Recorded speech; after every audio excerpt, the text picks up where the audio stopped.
So today we're going to talk about ADHD in the classroom. But this one's a little bit more personal for me than some of the videos we do because ADHD is a big part of our family. So I want you to know something as you watch this.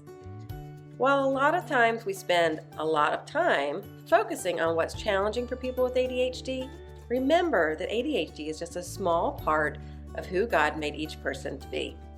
So if you have students in your classroom who have ADHD, I hope you watch today and learn how to support them better, but also remember that they have gifts and strengths and passions that we hope that you will support too. Thanks for being with us today. Hey, what's wrong? Oh, you're frustrated? You had students who just couldn't stay on task today, and you wonder, why can't they just try harder? Know what I wonder? What if we tried harder to understand their needs instead? ADHD and the church, supporting students.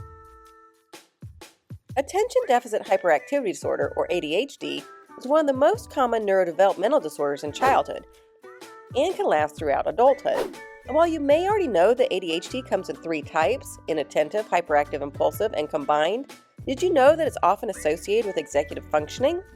Executive functioning is a set of cognitive abilities that help us manage our thoughts and actions. Things like organization, emotional regulation, self-awareness, time management, working memory, and more. In other words, executive functioning plays a big role in managing the types of activities that we often give our students at church. Which means that managing these activities may feel more challenging to our students with ADHD, which means that when it comes to expectations, what we should really be expecting is that some of our students may need a little more grace and support from us. And that's okay, because we all need that sometimes. Today we're going to take a look at a few common areas that can feel more challenging for some students with ADHD and look at ways we can offer that support. Number 1, inattentive or trouble focusing. Being able to pay attention to something that a student is not super interested in can be really hard. So one way to help is to make things more interesting. Look at your lesson and ask yourself, are there ways to make it more engaging? Can you add in an interactive component or some hands-on activities? What about finding a way to incorporate some things that you know that your students are already interested in into the lesson? Try new approaches and see what works. Number 2, hyperactivity.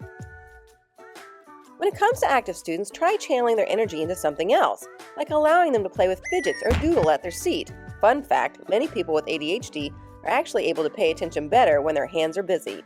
Or for those who just need to move, try creating a small break space where students can get the wiggles out a few minutes at a time before rejoining the group. Number 3, impulsivity. Speaking or acting without thinking first is another common aspect of ADHD. There are many ways to help students with this, including making behavioral expectations clear through modeling and using verbal and visual reminders. Hang posters in the classroom where reminders can be easily seen, or even come up with a secret hand signal to help individual students be reminded of expectations without drawing attention from their peers. And one more thing about dealing with unfiltered students, sometimes a student may say or do something without stopping to think about how it may make you feel. And sometimes that can hurt. If this happens, try choosing to not be offended. Remind yourself that the student is not trying to hurt your feelings, and choose to not let it ruin your day or your relationship with the student, because we all need grace sometimes. Number 4, working memory. Many students with ADHD struggle with working memory, which can make remembering new information harder. So help by breaking instructions down into small steps, writing down important key points, and giving students extra time to process new ideas.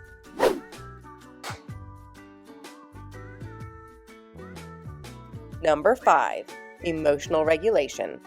Managing emotions is often hard for kids with ADHD and can result in big feelings that are hard to handle. When this happens, approach with empathy and don't minimize what the student is upset about.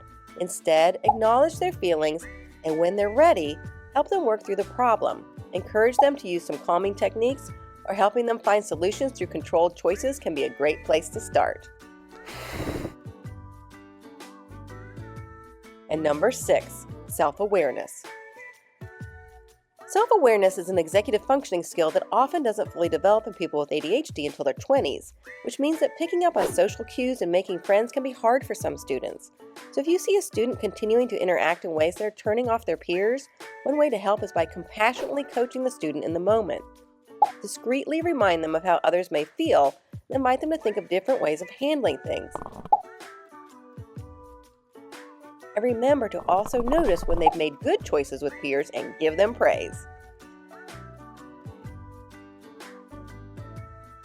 Wow, I think we really did try hard to understand our students better today. But there's one more thing before you go.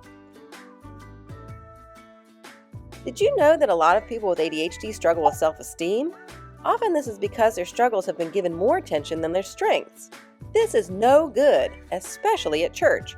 Church should be a place where each person's gifts are celebrated and empowered for the kingdom. And students with ADHD have plenty of gifts. And for many, they'll use these gifts to change the world if only they've been encouraged to do so. If you're wondering what is the most important thing you can learn about supporting your students with ADHD at church, it's this: focus on their strengths and love them well.